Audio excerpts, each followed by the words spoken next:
జై Sriram. Hi, hello, నమస్తే అండి. Welcome to life style with Lalli. అమ్మ ఆవకాయ అమృతం అంటారు కదా, అలాంటి ఆవకాయ టేస్టే వేరే అసలు కదా. ఆ ఆవకాయ చేద్దామని హైదరాబాద్లో ఉన్న గుడిమల్కాపూర్ మార్కెట్కి వచ్చేసాం. ఇది చాలా పెద్ద వెజిటబుల్ మార్కెట్. రండి చూపిస్తాను. ఇక్కడ ఎన్ని రకాల మామిడికాయలు ఉన్నాయో తెలుసా? తెల్ల గులాబీ, రసాలు, తోతాపూరి, మీకు ఎలాంటి ఆవకాయ కావాలంటే దానికి సరిపడే మామిడికాయలు చక్కగా దొరికిస్తాయండి. మేమైతే బకెట్, వాటరు, క్లాత్ పట్టుకుని వెళ్ళిపోయాం. శుభ్రంగా కడిగేసుకున్నాం, తుడిచేసుకుని వాళ్ళకి ఇచ్చేసాం. మనకి నచ్చిన సైజులో చక్కగా వాళ్ళు కూర్చుని కట్ చేసేస్తారు. చూడండి ఎంత బాగా కట్ చేస్తున్నారు కదా. ఇంటికి వెళ్ళి కట్ చేయాల్సిన అవసరం కూడా మనకి అక్కర్లేదు. చక్కగా బ్యాగ్లో పెట్టేసుకున్నాం, తీసుకుని వెళ్ళాం. అది కాకుండానే ఇక్కడ అన్ని రకాల, మీకు ఏ రకమైన వెజిటబుల్ కావాలంటే అన్ని రకాలు మీకు దొరుకుతాయి. చూడండి, టమాటాల దగ్గర నుంచి, లౌకి దగ్గర నుంచి, వంకాయలు అబ్బబ్బబ్బా ఎంత బాగున్నాయంటే, ఎంత లేతగా ఉన్నాయో. అన్ని రకాల కలర్స్లో కూడా వంకాయలు దొరికేసినాయి ఇక్కడ. అసలు చూస్తుంటే వెంటనే పట్టుకుని వెళ్ళి వంకాయ కూర చేసేసుకుని తినేద్దాం అనిపిస్తుంది. అదొక్కటే కాదండి, టమాటాల దగ్గర నుంచి, నిమ్మకాయల దగ్గర నుంచి, అన్ని రకాల బెండకాయలు, దొండకాయలు, ఆకుకూరలు, పుదీనా, కొత్తిమీర ఎన్ని దొరుకుతున్నాయి అసలు చెప్పనే అవసరం లేదు. పర్పుల్ కలర్ క్యాబేజీ, క్యాప్సికంలో వెరైటీలు, అల్లం వెల్లుల్లి చూస్తున్నారు కదా. పళ్ళు ఫ్రెష్గా దొరుకుతున్నాయండి, మామిడి పళ్ళు అయితే. మీరు కూడా ఒకసారి వచ్చి విజిట్ చేయండి. అలాంటి కొట్టి తెచ్చిన మామిడికాయ ముక్కలతో పచ్చి ముక్కలు లేదా కత్తిరి ముక్కలు ఎలా చేయాలో నేను చూపిస్తాను. నేనైతే 1 కేజీ రేషియో పెట్టాను. మీకు ఎన్ని కేజీలు కావాలంటే మీరు అలాగే ఇదే రేషియోలో తీసుకోండి. రండి.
రెండు రోజుల తర్వాత మూత తీసి మనం ఒకసారి పైన కింద చుట్టుపక్కల చక్కగా కలుపుకోవాలండి.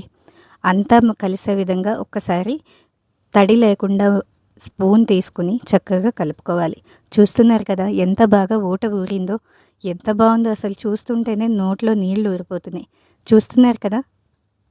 ఆహా, నిజంగా ఆవకాయని వేడివేడి అన్నంలోని కొంచెం నూనె వేసుకుని చక్కగా కలుపుకొని తింటే ఆహా, రుచే వేరు కదండి. ఎంత బాగుందో. మీకు నచ్చితే మీరు కూడా ట్రై చేయండి. మర్చిపోకండి, లైక్ చేయండి, షేర్ చేయండి, సబ్స్క్రైబ్ చేయండి. Thank you so much for watching. ధన్యవాదాలు.